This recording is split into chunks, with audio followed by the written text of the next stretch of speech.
Com as chuvas de agora e o tempo quente, aumenta a preocupação com o carrapato estrela, vetor da febre maculosa. É o período de maior reprodução desses insetos.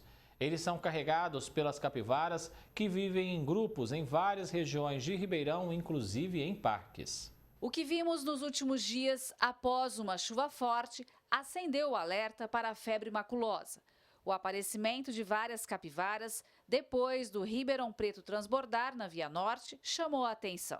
É que os roedores são os hospedeiros mais comuns do carrapato estrela, que é transmissor da doença. E agora é a época de maior proliferação desse inseto que se alimenta do sangue da capivara. O biólogo Márcio Penha explica como pode ser a contaminação no homem. Uma vez que esse carrapato esteja contaminado, né, ele vai depositar seus ovos no ambiente, né, e essa fase que passa de ovo para larva e para ninfa, em algum momento você pode estar nesse ambiente junto com esse inseto. Esse inseto vai picar você, né, e pode existir a contaminação, né? Mas para que isso exista, precisa de um período muito grande desse inseto estar presente na sua pele, contaminando você. Ribeirão tem histórico de infestações por carrapato estrela, o vetor da febre maculosa. O Parque Maurílio Biagi, por exemplo, chegou a ficar interditado devido à grande quantidade de capivaras. Hoje tem um alambrado que impede a passagem delas pelas áreas comuns, mas os frequentadores têm medo de contaminação. A gente tem medo, sim. Inclusive, eu venho de manhã, quando estou de folga, caminhar, e de noite eu venho com o cachorro. Meu marido vem passear com o cachorro. Esses 3 dias a gente não veio por conta disso, né? A gente ouviu falar do surto e esses dias ele não tem vindo com a gente. Então, é bem preocupante mesmo. A gente faz atividade física aqui todos os dias, então, apesar de ter a proteção ali, os carrapatos se manifestam, né? Então a gente fica preocupado. A gente espera que o município acabe olhando com isso com carinho, tomando as medidas que tem que ser tomada por conta de não contaminar as pessoas. Outro local que tem muita capivara e proliferação de carrapatos é a região do lago, no campus da USP. Quem passa pela parte da vegetação precisa tomar bastante cuidado para não ser picado. O Parque Olhos d'Água, na Zona Sul, é mais um caso. A área está fechada desde 2021 por conta da grande quantidade desses animais. E na Redondeza, num trecho que faz parte do distrito de Bonfim Paulista, também tem muitas que atravessam avenidas atrás de comida. Risco de acidente de trânsito para elas e motoristas, porque as vias são movimentadas. A primeira situação é que nós entramos no ambiente deles, né? Uma vez dentro do ambiente deles, eles vão precisar buscar caminhos alternativos no sentido de dispersão, né? buscar alimentos. Hoje em dia, né, com a entrada da área urbana nesse nicho desses animais, eles buscam bastante alimentos que nós consumimos. E é onde que eles buscam isso? Em lixeiras, né? Em situações que a gente acaba deixando pelas calçadas, pelas ruas, né? E isso acaba acarretando possíveis acidentes, porque é um animal que tá solto, né?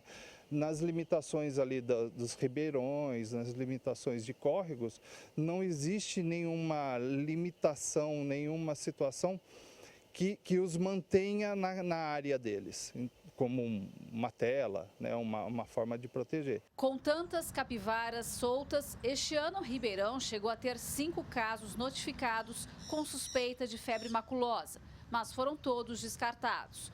O último registro foi em 2018. A pouco mais de 200 quilômetros daqui, numa fazenda em Campinas, foram confirmadas 4 mortes pela doença no ano passado. As vítimas, entre 16 e 42 anos, estavam no evento no local. O médico infectologista Lucas Agra faz um alerta. O paciente geralmente apresenta febre, dor no corpo, manchas pelo corpo, muita dor de cabeça, e o atendimento é muito importante, até porque muitas das vezes a pessoa nem percebe que tinha um carrapato.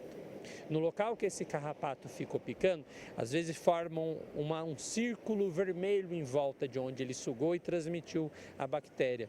Mas é muito importante que quando a gente estiver caminhando pela campina, tiver contato com capivaras, tiver contato com gambás, tiver contato com qualquer região dessa, a gente fique muito atento, use botas, use calça comprida e fique olhando se não tem nenhum carrapatinho grudado. Após o diagnóstico, o tratamento é feito com antibiótico que cura a febre maculosa desde que iniciado precocemente. A febre maculosa tem uma letalidade relativamente alta, muito porque às vezes a gente demora para descobrir que realmente era febre maculosa. Ela começa com uma doença aparentemente branda, mas ela tem uma evolução fatal em muitos dos casos, justamente por essa dificuldade no diagnóstico. Os médicos, as equipes precisam pensar que aquele paciente pode ter febre maculosa para fazer um diagnóstico oportunamente e salvar o paciente. Gislene Lopes para o Jornal da Clube. Sobre o Parque Olhos d'Água, a Prefeitura de Ribeirão informou que a área continuará fechada até a conclusão dos procedimentos de manejo das capivárias.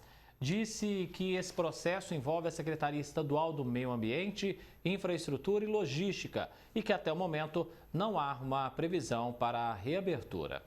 Vamos seguir falando sobre esse assunto no nosso núcleo de jornalismo, Dr. Jaime Bulos, advogado de Direito Ambiental. Doutor, bem-vindo aqui, obrigado por nos atender em pleno feriado. Parque fechado, então, desde 2021 por conta das capivaras e sem data para reabrir. Essa situação já poderia ter sido resolvida. Por que fica esse jogo de empurra-empurra, esse jogo de responsabilidades, hein, doutor? Boa tarde. Boa tarde, André, tudo bem? Essa situação já poderia ter sido resolvida, assim como foi resolvida no outro parque, né? A gente sabe que o problema das capivaras é um problema sério e que precisa de muita atenção do poder público para resolvê-lo, mas poderia ter sido já feito alguma coisa no Parque Olhos d'Água para que o parque fosse reaberto e a gente não tivesse a incidência ainda desses problemas numa área nobre da cidade, como acontece nos Olhos d'Água. Doutor, como deve ser o cuidado com essas áreas públicas onde tem-se uma grande quantidade desses animais? O problema é que esses animais estão invadindo o espaço urbano, né? Ou, na realidade, o espaço urbano está invadindo a área desses animais. Então, é necessário que a administração coloque, como foi feito no Parque Maurílio Biagi, alambrados, cercados, para que esses animais não tenham tanto contato, né, com essas áreas urbanas e com essas áreas sociais, como acontece nos parques aqui em Ribeirão. E a gente tem que lembrar, né, que esses animais soltos, como a gente tem visto não só na matéria de hoje, mas em outras matérias, animal solto em pista, em área urbana, é crime, né? E gera responsabilidade não só no âmbito civil, mas também no âmbito penal. E mesmo em se tratando da administração, a responsabilidade para cuidar desses animais e afastá-los dessas áreas públicas, é preciso que haja uma conscientização de que deixar esses animais soltos, além dos problemas de saúde que a gente viu na matéria, é um crime, né? Então, porque gera perigo não só para quem está no carro, para quem está conduzindo o veículo ou para o pedestre, mas também para a própria saúde e para a própria vida desses animais. Ribeirão Preto tem histórico de infestações por carrapato estrela que ficam nas capivaras e esses insetos são um vetor da febre maculosa. Acaba sendo, então, uma situação de saúde pública que exige mais atenção ainda, né, doutor? Além de exigir mais atenção, a gente está falando de uma crise sanitária, né? A gente está falando de uma doença que é grave, uma doença que é perigosa e que você teria que fazer o controle dessa doença afastando essas capivaras, né, que são os maiores vetores desse tipo de carrapato, dessas áreas urbanas e dessas áreas sociais. Então, faltam políticas públicas para que isso seja feito de forma efetiva, porque a gente está falando, por exemplo, de um parque que está fechado desde 2021 e a gente está indo para 2025, então que a nova administração de Ribeirão tenha como pauta meios, né, para poder resolver essa questão, porque a gente não pode, fora todas as questões de saúde que a gente já tem, ainda conviver com uma doença que é tão séria e perigosa como a febre maculosa. E além disso, doutor, essas capivaras soltas por aí podem causar acidentes de trânsito. Esse é mais um problema que precisa ser levado em conta e já principalmente pela nova administração. Exato. Na realidade, são dois problemas, né, André, que a gente tem que pontuar. a própria vida desses animais, né? Porque quando eles estão soltos, eles podem ser atropelados, podem sofrer aí uma série de problemas e a gente precisa ter essa proteção ao animal e uma proteção ao pedestre, ao condutor do veículo que sofre com esses animais na pista. Então, se você se deparar com um animal solto na pista, principalmente um animal de grande porte, você tem uma delegacia eletrônica de proteção ambiental, que é a DEPA, na qual você pode fazer a denúncia. É necessário que se faça um boletim de ocorrência e quando você se deparar com esses animais ou em áreas urbanas nas quais eles estão fora dos cercados e dos alambrados, também, além do boletim de ocorrência, comunicar à Secretaria do Meio Ambiente imediatamente para que sejam tomadas as medidas cabíveis em relação a isso. Advogado, especialista em direito ambiental, Dr. Jaime Bulos, agradeço a presença do senhor aqui com a gente. Bom fim de semana, viu? Eu que agradeço. Obrigado para você também. Até mais.